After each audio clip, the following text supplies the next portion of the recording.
Welcome to this edition of Head to Head. I'm your host, Cam McKinney, and this is episode number 192 of the podcast. And in this episode of the podcast, I'm talking about Sean Payton resigning as head coach of the New Orleans Saints after 16 seasons with the team. Payton is their all-time wins leader with 152 victories. He's taken the team to the postseason 9 times. The New Orleans Saints have only been to the postseason 14 times in their entire existence. The team has 10 postseason wins in franchise history, and Sean Payton has 9 of those victories. He, of course, won a Super Bowl with the team in 2009, the team's lone Super Bowl title. We all remember when he went for it on 4th down right after halftime. That play was a game changer. It was gutsy, and it paid off in a big way. When you think about the New Orleans Saints as a franchise, you think about two people. You think about Drew Brees, the star quarterback, and you think of their head coach, Sean Payton. And I'll get back to Drew Brees in a moment, but he's far from the only star player who was coached by Payton during his time with the Saints. You have Marcus Colston, who is a super underrated wide receiver with over 7 seasons with at least 70 receptions. Jimmy Graham, who is one of the best tight ends of his era with 4 straight years of 85 or more catches. His most dominant year was in 2016 when he had 16 touchdowns. Alvin Kamara, a dual threat running back who from 2017 to 2020 had 4 straight years of 700 or more rushing yards and 80 or more catches. And Michael Thomas, who led the league in receptions in both 2018 and 19. That year in 19, he caught the most catches in NFL history in a single season with 149 grabs. And it is no coincidence that all of these players had their best offensive outputs under Sean Payton. He is thought of as one of the best offensive minds in modern football. He turned the Saints into a respectable winning franchise. Before he got there, the team's recent history had been letting Mike Ditka trade the franchise away to draft running back Ricky Williams. And as you all know, that move did not pay off for the franchise. The year before Payton coached the Saints were 3-13. He gets there and immediately they're a playoff team with a 10-6 record, and that year he won AP Coach of the Year award. I think Payton's biggest strength as a head coach is he knows how to get great play from the quarterback position. Before future Hall of Famer Drew Brees went to the Saints, he had exactly 0 seasons of over 30 touchdowns and 4,000 passing yards. In the decade and a half under Sean Payton, he had 10 such seasons. Payton deserves a ton of credit for turning Drew Brees into an MVP and a Super Bowl winning quarterback. Let's also talk about his success with other quarterbacks not named Drew Brees. Payton went 5-0 in 2019 with Teddy Bridgewater, who threw 9 touchdowns and 2 interceptions and ended up getting a huge payday by the Carolina Panthers, who regret that decision. Payton made Bridgewater look like a franchise quarterback, and he simply is not one. Let's also talk about what he was doing with Jameis Winston in the early parts of this season before he was lost to the year due to injury. Winston was 5-2 and threw 14 touchdowns and 3 interceptions. This is a guy who infamously threw 30 touchdowns and 30 picks back in 2019 with Tampa. I think it's safe to assume if Winston had remained healthy, the Saints would have made the postseason. And I think some NFL team is going to look at how well Jameis Winston was playing with the Saints early on and give him an opportunity to be their starter, but they're looking at it the wrong way. The reason that Teddy Bridgewater and the reason that Jameis Winston had bounce back seasons with the New Orleans Saints is because of Sean Payton. He's that good of an offensive minded coach. No matter who his quarterback is, he's going to get them to play up to their potential. I mean, people used to say that Bill Belichick could win with any quarterback, and that was proven to not be true because of Cam Newton. I actually think that Sean Payton is capable of winning with almost any type of quarterback. Not winning a Super Bowl. I'm talking about still having a winning record and being respectable. And he was able to do that with Teddy Bridgewater and Jameis Winston. And I think that says a lot about Sean Payton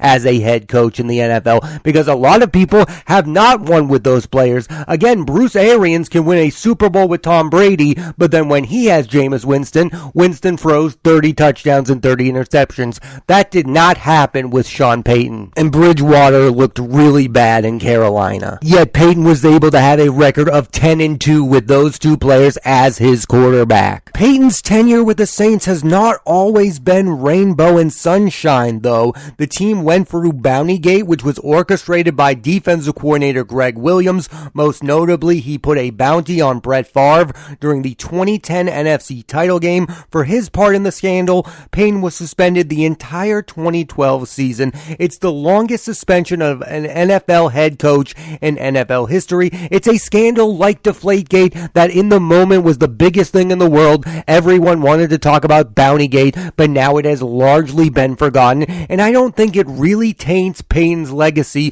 all that much because nobody thinks it's that big of a deal. And I don't think anyone thinks that Sean Payton is responsible for Bountygate in any which way. I think the year-long suspension was way too much for the NFL to hand out, especially when you see the other suspensions they give out for much harsher crimes, and they give lesser penalties for those things. I think Bountygate is way down on the list of interesting things to talk about when it comes to Sean Payton. I just think as a controversy, it's really not that interesting. The way I look at it is football is a violent sport. Whether there is a bounty or not on Brett Favre, guess what? The Saints want to take Brett Favre out of that game. They want to win that game. Football is a violent sport, whether or not the NFL wants it to be or not. And I understand when you hear that there's a bounty going out on a player, you need to take action. I just think that most of the action went to the wrong guy. I don't think Sean Payton should have been the fall guy for that controversy, the same way I don't think that Tom Brady should have been the fall guy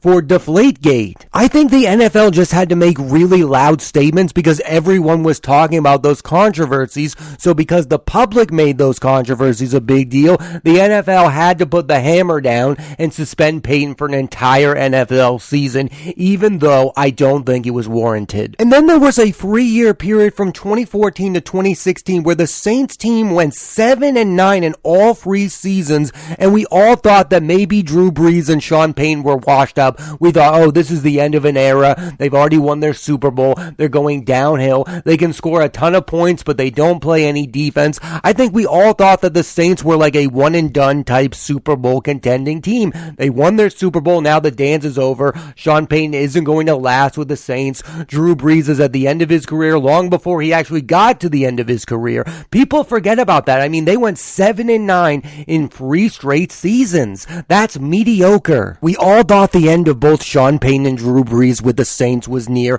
but that ended up not being the case. However, from 2017 to 2020, the Saints suffered 4 heartbreaking playoff losses in a row. First in 2017 against the Vikings in the divisional round, Case Keenum threw a 61-yard touchdown pass to Stephon Diggs. Then in 2018, you had a blatant pass interference on the Rams ignored by the refs. Following the game in the years since, Payton has been vocal about his disappointment in the no call. Then in 2019, they lost in overtime again to the Vikings. And finally in 2020, Drew Brees' last season with the team, they lost to Tom Brady and the Buccaneers after going 2-0 against them in the regular season. As great as Sean Payton and Drew Brees were during their time with the Saints, and they won a Super Bowl and they won MVPs and they won Coach of the Years, I think they are a duo that most of us look at and go, you guys should have won at least one more Super Bowl because you were one of the best offensive duos of head coach and quarterback in NFL history. You should have more than one Super Bowl. Kind of the same way we look at Mike Tomlin and Big Ben Roethlisberger. I mean, we look at those guys and we go, you guys are winners. But then, how do you only have one Super Bowl? I mean, you're constantly in the postseason, but you only have one title to show for your efforts. I think it's the thing that's holding both of them back from being top 10 at their position. I think if Sean Payton had 2 Super Bowl titles with the New Orleans Saints, you would have to recognize him as a top 10 NFL head coach of all time. I mean, it's the New Orleans Saints. He's not coaching one of those franchises like the Patriots or like the Giants. These are not winners. I mean, they have a long history of not being very good. So if Sean Payton were able to pull off a second Super Bowl victory, I think we would be talking about him in a very different light right now. He is an all-time great. I think Sean Payton is a Hall of Fame coach, but he would have been considered a top 10 head coach if he had multiple Super Bowl rings with the Saints. And the same can be said for Drew Brees. It's the same thing that sets Brett Favre from being one of the very, very best. Brett Favre only has one Super Bowl title. We all love Brett Favre. We thought he was one of the best quarterbacks of all time, but you can't put him up there with Tom Brady and those others like Joe Montana with one Super Bowl ring. So for that fact, I think Peyton and Drew Brees are right outside of being top 10 at both of their position. And if they were able to win another Super Bowl together, they would be top 10, maybe even top 5 at their positions. That's what is at stake. That's how big winning is. It matters that much. Sean Payton is an excellent head coach, but the last few years, he hasn't really been that relevant because he hasn't been winning Super Bowl titles. He's been doing some really good work with the Saints, and they've been so close to winning, but they didn't. But then there's a part of me that thinks that the one Super Bowl is enough, because it's not like everyone thought that the Saints should have become a dynasty. Yes, they had Sean Payton, and yes, they had Drew Brees, and I think those two made them contenders in years where maybe the Saints weren't one of the best teams in the NFL. I mean, it always felt like at the end of the year, the Saints had like a 13-3 record, yet you really didn't take them seriously as Super Bowl contenders, and that's not because of Sean Payton, and that's not because of Drew Brees, it's because of the rest of the team. I think even that 2009 Super Bowl winning team was a massive, massive surprise that no one could see coming. So there is a part of me that thinks that Payton and Brees did live up to their potential, but I could see the other argument that yes, maybe they should have won another Super Bowl together. One of the most maddening things about Sean Payton's last few years with the Saints has been the way he's used Taysom Hill, who has a decent skill set. He can catch the ball, he can run the ball, he's a bit of a secret weapon. My problem is that the Saints and Payton act like he's more than that. As a quarterback, he's thrown just 8 touchdowns and 8 interceptions, and I don't care how fake his 4-year, $140 million deal is. I blame Payton for getting us all to waste our time talking about Taysom Hill and whether or not he's a franchise quarterback. By the way, he's not. And his future with the team is probably up in the air because I find it unimaginable that any other coach other than Sean Payton thinks about Taysom Hill as much as Sean Payton does. The Taysom Hill saga feels like Sean Payton just wanted to show us that he could turn anyone into a franchise winning quarterback. And yes, I remember there were at times when Drew Brees was struggling and the team looked better when Taysom Hill was playing quarterback, but that was in a moment. In a 16, now 17 game season, you are not going to want Taysom Hill playing quarterback for your franchise. He's just not good enough. He's not an accurate passer. Again, he's a special weapon, but to even give him $140 million, and again, I don't care how fake that contract is, to even announce that type of deal for Taysom Hill is such a big, massive waste of time. Why did you do that? Why did Sean Payton want us to talk about Taysom Hill all those years? I still don't understand it. I've never heard him articulate it in a way that I really care about. I just don't understand why we as football fans have been wasting our times talking about Taysom Hill. And the number one person I blame for that is Sean Payton. What a big, massive waste of time. That lasted way too long. And even Sean Payton didn't fully believe in Taysom Hill. That's the maddening thing about it. It's like Sean Payton wanted us to talk about it, but then never really gave Taysom Hill the opportunity to really be their quarterback. He went to Jameis Winston the first second he got. And the way I always viewed this was it was an ego thing for Sean Payton. Oh, look at what I can do with this guy. I'm such an offensive genius. I know how to coach a guy like Taysom Hill in a way that other coaches couldn't even imagine.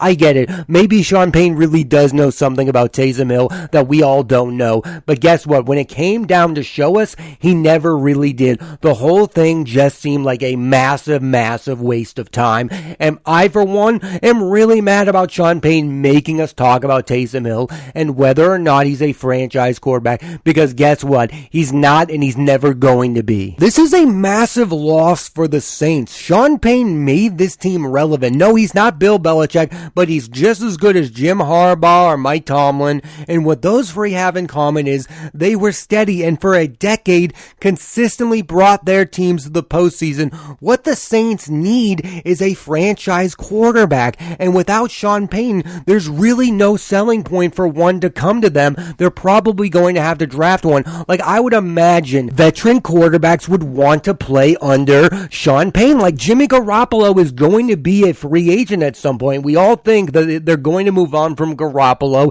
and Trey Lance is going to be the starter. Well, guess what? We were all talking about the possibility of Jimmy Garoppolo playing for Sean Payton, and that would be good for the Saints because I think the Saints could win football games with Jimmy Garoppolo. Now that's out of the window. If Aaron Rodgers does actually leave the Packers, wouldn't Rodgers want to play for a coach like Sean Payton? I mean, this guy knows how to get great, excellent quarterback play from any type of quarterback. That's what his skill set is. And now the team needs a franchise quarterback, and the perfect guy to be there to pick the next one would have been Sean Payton. This is the end of an era. I mean, Sean Payton was a top 5 NFL head coach in the last 16 years or so. I mean, he's been that good. He's done everything. He's won Coach of the Year. He's won a Super Bowl. He's consistently made the postseason. He's turned the Saints around. He's done his job and more for that franchise. And I think he's kind of underrated because he's in a market like New Orleans. I mean, New Orleans isn't the Giants. He's not the head coach of the Jets. He's not the head coach of the Patriots. They're not the most talked about team. Again, sometimes you would just blink and they'd have a 13-3 record and you really wouldn't take them all that seriously all the way long, but they were always consistently good. And I think a lot of that has to do with Sean Payton. One of the big looming questions about this is Sean Payton retiring from coaching overall, or is he just done with the New Orleans Saints? There are a lot of speculation out there that he could be the future head coach of the Dallas Cowboys because of his connection there. He was the offensive coordinator there. Maybe he's just taking a year or two off and then he's going to be right back to being an NFL head coach. I mean, you can never take anything off the table. These guys leave and then they always seem to come back because when money talks, people listen, and they also are addicted to the job of coaching. I mean, he's done this job for 16 years. He's, of course, addicted to this type of thrill that can only be had by being an NFL head coach. He's one of those guys who's become synonymous of being the head coach of that franchise, the way that Belichick is synonymous with the Patriots, the way that Pete Carroll is synonymous with the Seattle Seahawks. Sean Payton is synonymous with the New Orleans Saints. When you think about the Saints and you think of who their head coach is, you think of Sean Payton, and it's going to remain that way because I don't think anyone could possibly live up to the legacy that Sean Payton was able to achieve with the New Orleans Saints. And in closing, I don't think this even has to be said. There is no way that Sean Payton is not a Hall of Fame head coach. Again, I wouldn't even pay attention to the Saints if it weren't for Sean Payton and what he was able to do. And it's not just he was carried by Drew Brees. I think in a way he made Drew Brees what Drew Brees was. I think he's one of the best offensive-minded head coaches in NFL history. When you think of great offense, you think of Sean Payton and the Saints and what he was able to do, not just with Drew Brees, but with that overall offense. He turned Michael Thomas into a monster. Again, Michael Thomas, who knows if Michael Thomas would have done that with any other team. Brandon Cooks had his best year under Sean Payton. I mean, that's what Sean Payton does. He knows offense. He is one of the best offensive minds ever. He, of course, should be a future NFL Hall of Famer because he is the New Orleans Saints. 9 postseason victories. The team has 10 overall. Think about that. Think about what he's done with the New Orleans Saints. They are going to miss him greatly because the franchise might go back to being mediocre. And as a football fan, it's always sad to lose someone who's been constant in your football viewing. I have never watched football when Sean Payton was not a head coach of the Saints. I have never watched the Giants without Eli as the quarterback before a few years ago. We are losing the people who were prevalent when I was a child watching football. And in a way, that's really sad. And the era is changing, but I think we can look back at that era and we can celebrate it. And we should celebrate the work that Sean Payton was able to do with the New Orleans Saints. Again, this was a loser franchise. The fans used to wear bags on their heads, and now we view them as a respectable team that won a Super Bowl title. And again, that moment after halftime when he went for it and he beat Peyton Manning of all people in the Super Bowl was one of the best Super Bowl experiences I've ever had as a fan. I really respect Sean Payton as an NFL head coach. You should too, and he should definitely make the NFL Hall of Fame because he is a top 5 head coach of his era. And for me, is tied with Drew Brees as the greatest Saint of all time. And I highly doubt the movie starring Kevin James as Sean Payton is going to do this legendary coach any justice. The last thing I will say about Sean Payton is I did admire his loyalty to the Saints, because I'm sure during his 16 years with the team, he was offered other opportunities to possibly maybe join the Dallas Cowboys or coach other bigger franchises. I mean, the Jets and Giants have had so many different coaches during that time period. They must have gone to Sean Payton at least once, and he remained a New Orleans Saints, and that's something I admire, and there's not a lot of in today's NFL. Payton remained loyal to the Saints till the very end. Thanks for listening to this edition of Head to Head. I'm your host, Cam McKinney, and there'll be a new episode of the podcast every Monday on Apple Podcasts and Spotify, so please rate, review, and subscribe.